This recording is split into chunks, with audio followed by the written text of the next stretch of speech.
Hello friends, welcome to Physio Vibes. I hope you all are doing well. Today we will discussing on IFT. Let's get started. सबसे पहले क्या है IFT यानी इंटरफेरेंशियल therapy.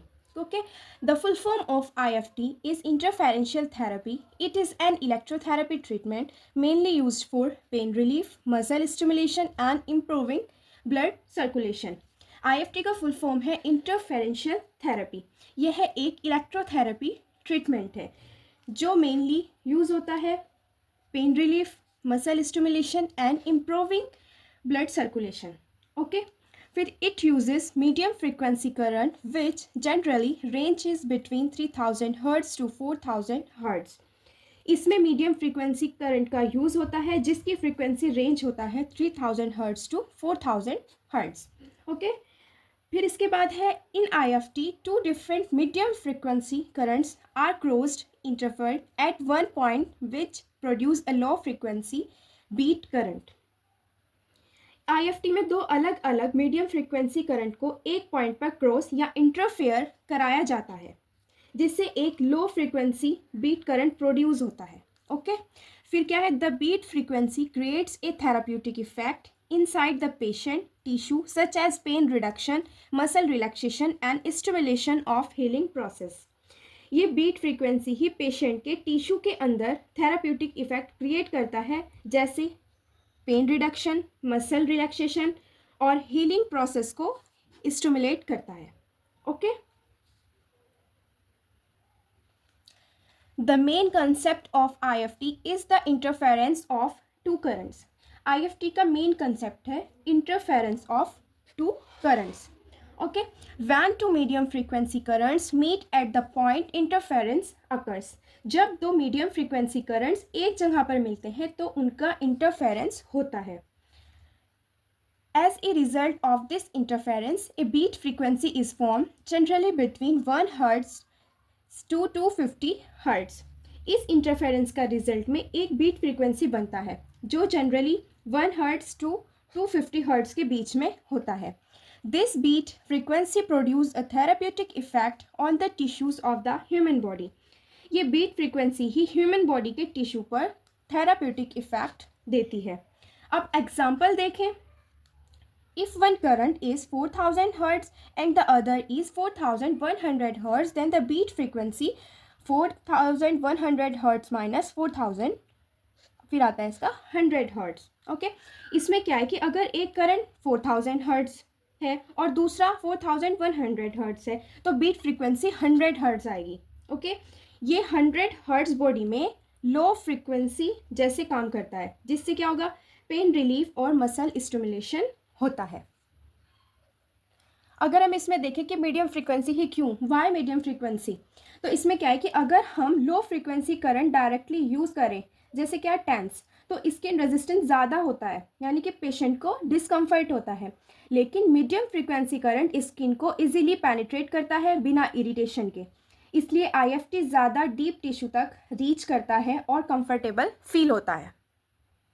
अब आता है types of IFT according to principal.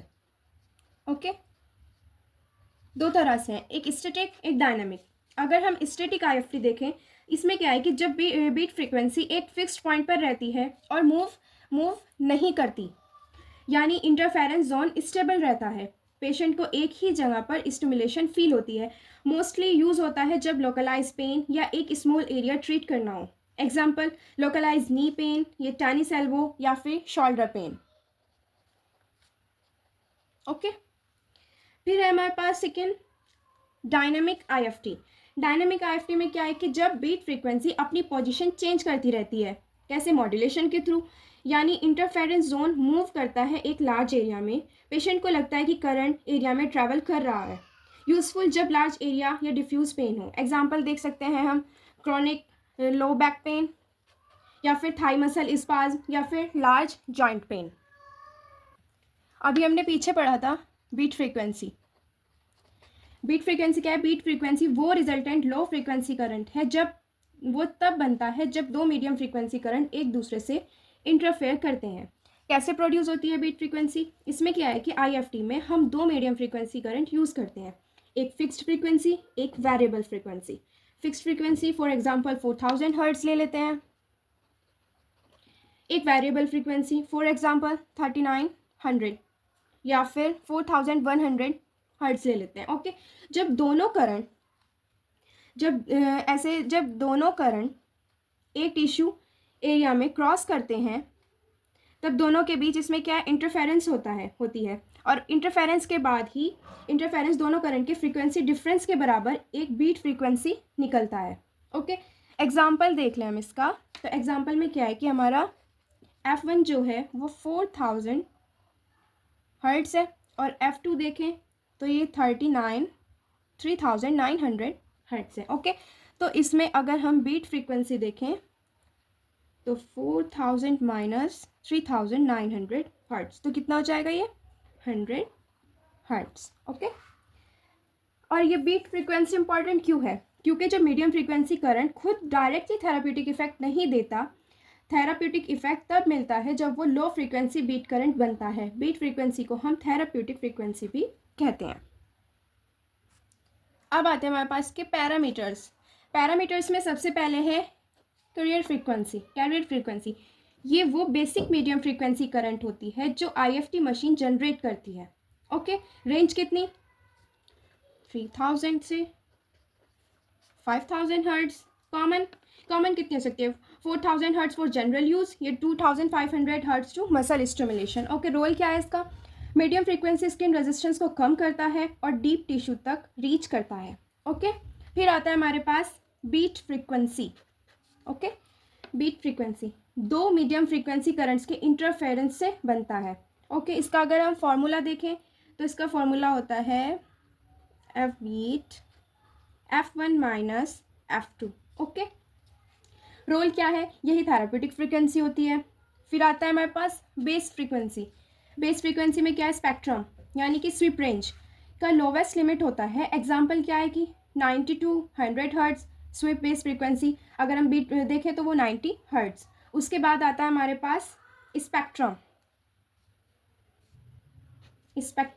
SVEEP यानी swing. Beat frequency को एक रेंज में वैरी करना, क्यों? क्योंकि नर्व एडप्शन अवॉइड करने के लिए। ओके, फिर उसके बाद आता है हमारे पास स्पेक्ट्रम विड्थ। स्पेक्ट्रम विड्थ में क्या है? स्पेक्ट्रम का टोटल रेंज होता है। एग्जाम्पल लें हम तो 90 माइनस 100 हर्ट्ज, विड्थ कितनी होगी? 10 हर्ट्ज। ओके, फिर आती है हमारे पास मॉड्यूलेशन डेप्थ। मॉड्यूलेशन डेप्थ में क्या है? इंटरफेरेंस जोन में बीट फ्रीक्वेंसी के वेरिएशन की इंटेंसिटी। हाई मॉड्यूलेशन तो ज़्यादा वेरिएशन, लो मॉड्यूलेशन तो माइल्ड वेरिएशन। ओके, फिर आता है हमारे पास स्विप मोड। स्विप मोड में क्या है? IFT में स्विप पैटर्न डिसाइड करना है कि बीट फ्रीक्वेंसी किस तरह से अपनी वैल्यू चेंज करेगी। ये पेशेंट को के कंफर्ट और थेरापेटिक इफेक्ट को इन्फ्लुएंस करना है। ओके, फर्स्ट है हमारे पास इसमें स्विप मोड में triangular sweep mode. Beat frequency smoothly और ग्रेजुअली चेंज होती है लोअर लिमिट से अपर लिमिट तक। जैसे एक ट्रायंगल की स्लोप धीरे धीरे बढ़ रही है और फिर धीरे धीरे कम हो रही है। ओके, फिर आता है इसके अगर हम देखें कि पेशेंट को स्मूथ कंफर्टेबल स्टिमुलेशन फील होती है, no sudden jerk, best for pain relief और लॉन्ग ड्यूरेशन ट्रीटमेंट। ओके, फिर आता है हमारे पास इसमें rectangular sweep mode. Rectangular sweep mode में क्या है कि बीट फ्रीक्वेंसी सडनली जंप करती है एक वैल्यू से दूसरी वैल्यू पर बिना स्मूथ ट्रांजिशन के, जैसे एक रेक्टेंगुलर वेव सीधा नीचे से ऊपर जंप करना। ओके, अगर हम इसमें फीचर्स भी देख सकते हैं इसकी, पेशेंट को सडन टेपिंग या जर्की स्टिमुलेशन फील होता है, थोड़ा अनकंफर्टेबल हो सकता है। यूज़ होता है जब नर्व अडेप्शन को तोड़ना हो, यानी कि क्रॉनिक केसेस में। ओके, फिर आता है हमारे पास थर्ड ट्रैपेजॉइडल स्वीप मोड। इसमें क्या है? ये कॉम्बिनेशन होता है ट्रायंगुलर और रेक्टेंगुलर का। ओके, इसमें बीट फ्रीक्वेंसी ग्रेजुअली चेंज होती है जैसे ट्रायंगुलर में, लेकिन बीच में होल्ड पीरियड होता है जहाँ फ्रीक्वेंसी कुछ सेकंड तक एक फिक्स्ड वैल्यू पर रुक जाती है, यानी कि flat top of trapezium. Example क्या है इसका? अगर हम 90 हर्ट्ज है तो वो स्मूथ राइज, 100 हर्ट्ज है तो hold for few second, smooth fall 90 hertz. अगर हम इसके फीचर्स देखें तो इसमें क्या है कि पेशेंट को कंफर्टेबल और इफेक्टिव स्टिमुलेशन मिलता है, ज़्यादा कंट्रोल थेरेपी मिलती है, यूज़ होता है जब स्पेसिफिक फ्रीक्वेंसी इफेक्ट चाहिए विथ मिनिमल एडेप्टेशन। ओके, फिर आता है हमारे पास इलेक्ट्रोड प्लेसमेंट। इसमें क्या है कि 2 पोल यानी कि प्रीमॉड्यूलेटेड आईएफटी बीट मशीन के अंदर बनता है। ओके, फिर 4 पोल यानी ट्रू आईएफटी बीट टिश्यू के अंदर बनता है, ज़्यादा डीप इफेक्ट। ओके, फिर लास्ट है हमारे पास ट्रीटमेंट टाइम। ट्रीटमेंट टाइम क्या है इसमें? 10 to 20 मिनट्स, 10 to 20 मिनट्स। अगर हमारे पास एक्यूट पेन है तो हम इसको देते हैं 10 मिनट, और अगर क्रॉनिक कंडीशन है तो क्रॉनिक कंडीशन में इसको 20 मिनट। ओके, अब आता है हमारे पास फिजियोलॉजिकल इफेक्ट्स ऑफ आईएफटी। इसमें सबसे पहले आएगा pain gate control mechanism activation. ये वो जो फिजियोलॉजिकल इफेक्ट हैं, ये वो इफेक्ट्स हैं जो बॉडी के टिश्यूज़ और नर्वस सिस्टम पर डायरेक्टली होते हैं जब करंट अप्लाई होता है। फर्स्ट क्या है? Pain gate control mechanism activation, यानी कि आईएफटी। इसमें क्या होगा? ए बीटा सेंसरी फाइबर्स को स्टिमुलेट करता है। ये क्या है? ये फाइबर्स स्पाइनल कोड के डॉर्सम हॉर्न में पेन गेट को क्लोज कर देते हैं। रिजल्ट क्या है? पेन सेंसेशन सीएनएस तक नहीं जाता, पेशेंट को पेन रिलीफ मिलता है। फिर आता है second, endorphin release. Endorphin release में क्या है? आईएफटी की low frequency modulation 1 to 10 hertz से ए थीटा और सी फाइबर्स स्टिमुलेट होते हैं। इससे क्या है? इससे एंडोजीनस ऑपॉइड्स यानी कि एंडोर्फिन्स या एनकेफेलिन्स रिलीज होते हैं। ये नेचुरल पेन किलर्स हैं, लॉन्ग लास्टिंग पेन रिलीफ मिलता है। ओके, फिर आता है हमारे पास इंक्रीज ब्लड फ्लो यानी वैसोडाइलेशन। आईएफटी से माइल्ड मसल्स कॉन्ट्रैक्शन और लोकल सर्कुलेशन इंप्रूव होती है। वैसोडाइलेशन होने से मेटाबोलाइट्स और वेस्ट प्रोडक्ट्स जैसे लैक्टिक एसिड रिमूव होते हैं। ऑक्सीजन और न्यूट्रिएंट्स का सप्लाई इंप्रूव होता है। रिजल्ट क्या है कि इसमें हीलिंग प्रोसेस जो होती है वो फास्ट होती है। ओके, फिर आता है हमारे पास reduction of oedema and swelling. IFT के रिदमिक मसल कॉन्ट्रैक्शन से मसल पंप एक्शन एक्टिवेट होता है।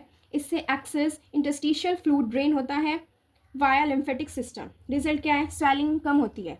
ओके, फिर आता है हमारे पास फिफ्थ है muscle stimulation and relaxation. IFT की करंट टिश्यू के अंदर डीप जाती है। इससे वीक मसल्स स्टिमुलेट होता है और स्ट्रेंथन होते हैं। ओवर एक्टिव स्पाज्म वाली मसल्स रिलैक्स होती है और इसका रिजल्ट जो आता है वो आता है मसल्स बैलेंस इंप्रूव होता है। ओके, फिर आता है हमारे पास nerve conduction improvement. Nerve conduction improvement में क्या है कि डैमेज या स्लेजिश नर्व फाइबर्स में एक्साइटेबिलिटी इंप्रूव होती है। ओके, रिजल्ट क्या है? इसमें न्यूरोमस्कुलर री एजुकेशन में हेल्प करता है। ओके, फिर लास्ट है साइकोलॉजिकल इफेक्ट। साइकोलॉजिकल इफेक्ट में क्या है? पेशेंट को सूथिंग सेंसेशन मिलती है। कैसी? Tingling and comfortable buzzing. Okay, anxiety और डिस्कम्फर्ट रिड्यूस होते हैं। रिजल्ट क्या है कि रिलैक्सेशन और वेलबींग। अब देखते हैं हम इसके therapeutic effect. Therapeutic effect physiological जो इफेक्ट का क्लिनिकल थेरेपी में कैसे यूज होता है। फर्स्ट है हमारे पास पेन रिलीफ। पेन रिलीफ में क्या है कि एक्यूट पेन जैसे injury, strain, post operative pain. फिर आता है क्रॉनिक पेन जैसे arthritis, spondylosis, low back pain या शार्टिका। फिर इसमें fibromyalgia, neuralgia, phantom, limb pain, इनके लिए भी यूज आता है। फिर आता है हमारे पास एडिमा रिडक्शन। एडिमा रिडक्शन में क्या है? स्ट्रेन के बाद की स्वेलिंग या फिर पोस्ट सर्जिकल स्वेलिंग या फिर कोई भी ट्रॉमेटिक इंजरी। फिर थर्ड है muscle relaxation and spasm reduction. इसमें क्या है? मसल स्पाज्म यानी due to trauma, cervical, lumbar या स्पॉन्डाइलोसिस। इसमें मायोफेशियल ट्रिगर पॉइंट्स या फिर फिब्रोमाइल्जिया। ओके, फिर आता है हमारे पास इम्प्रूव्ड मसल स्ट्रेंथनिंग। इसमें क्या है? डिसयूज एट्रॉफी या तो फ्रैक्चर के बाद इमोबिलाइजेशन या फिर post surgical rehabilitation, ACL, TKR, THR cases में। इसमें न्यूरोलॉजिकल वीकनेस होती है, partial nerve injuries and polio residuals. Okay, फिर आता है हमारे पास fifth improve circulation and healing. Chronic ulcers हो गए, प्रेशर अल्सोर्स हो गए, डिलेड वुंड हीलिंग या फिर इस्टेमिक कंडीशन जैसे क्लॉडिकेशन या पुअर सर्कुलेशन केसेस। लास्ट है हमारे पास जॉइंट प्रॉब्लम्स। जॉइंट प्रॉब्लम्स में क्या है? ऑस्टियोआर्थराइटिस, रूमेटॉइड आर्थराइटिस या फिर फ्रोजन शोल्डर या फिर पेरी आर्थराइटिस। अब है इसके इंडिकेशन ऑफ आईएफटी। सबसे पहले आता है पेन मैनेजमेंट। पेन मैनेजमेंट में फर्स्ट है एक्यूट पेन। आईएफटी का यूज रिसेंट इंजरी या ट्रॉमा की बात होता है क्योंकि ये पेन गेट थ्योरी और एंडोर्फिन रिलीज के थ्रू पेन कम करता है। सेकेंड है क्रॉनिक पेन। क्रॉनिक पेन में क्या है कि लॉन्ग स्टैंडिंग कंडीशन जैसे osteoarthritis, low back pain, neck pain या फिब्रोमाइल्जिया में भी इफेक्टिव है। Third is musculoskeleton pain. Strain हो गया, पोस्ट ऑपरेटिव पेन हो गया, शोल्डर पेन, नी पेन, कोई भी हो सकता है। ओके। एंड लास्ट है न्यूरोपैथिक पेन। न्यूरोपैथिक पेन में क्या है, शियाटिका, रेडिकुलोपैथी में भी पेन रिलीफ प्रोवाइड करता है। सेकेंड है स्वेलिंग या oedema reduction. Okay. IFT lymphatic drainage और लोकल सर्कुलेशन इंप्रूव करता है। पोस्ट ट्रॉमेटिक अडीमा और पोस्ट ऑपरेटिव स्वेलिंग में भी यूज़ होता है। ओके। फिर है muscle stimulation and re education. Muscle atrophy के केस में जैसे पोस्ट फ्रैक्चर या इमोबिलाइजेशन के बाद या फिर मोटर पॉइंट स्टिमुलेशन से मसल स्ट्रेंथन होता है। ओके। फिर आता है हमारे पास सर्कुलेशन इंप्रूवमेंट। सर्कुलेशन इंप्रूवमेंट में क्या है, पेरिफेरल वस्कुलर डिसऑर्डर जैसे डायबिटिक न्यूरोपैथी, पुअर सर्कुलेशन में माइल्ड स्टिमुलेशन से ब्लड फ्लो इंप्रूव होता है। क्रॉनिक इन्फ्लामेटरी कंडीशन, जैसे क्रॉनिक इन्फ्लामेटरी कंडीशन कैसे हैं, जैसे टेंडिनाइटिस, बर्साइटिस, आर्थराइटिस में आईएफटी रिड्यूस करता है पेन और इन्फ्लामेशन को। ओके। फिर इस आते हैं इसके बाद इसके कॉन्ट्राइंडिकेशन। कॉन्ट्राइंडिकेशन में सबसे पहला आ गया हमारे पास कार्डियक पेसमेकर। कार्डियक और पेसमेकर। पेसमेकर वाले पेशेंट में आईएफटी फॉरबिडन है, यानी हार्ट डिजीज जैसे अरिथमिया, रिसेंट मायोकार्डियल इन्फेक्शन में भी अवॉइड करना चाहिए क्योंकि करंट हार्ट रिदम डिस्टर्ब कर सकता है। सेकेंड है प्रेगनेंसी। प्रेगनेंसी में क्या है कि एब्डोमेन और लोअर बैक में आईएफटी अवॉइड करते हैं क्योंकि फीटस पर अननोन इफेक्ट हो सकता है। फिर है मैलिग्नेंट ट्यूमर। मैलिग्नेंट ट्यूमर में क्या है, कैंसरस ग्रोथ पर आईएफटी नेवर यूज़ करते हैं, क्योंकि कभी भी यूज़ नहीं करें क्योंकि करंट ट्यूमर ग्रोथ के स्टिमुलेट कर सकता है, यानी कि वो ट्यूमर की जो साइज की ग्रोथ है उसे बढ़ा सकता है। उसके बाद आता है इन्फेक्शन या फिर ओपन वुंड।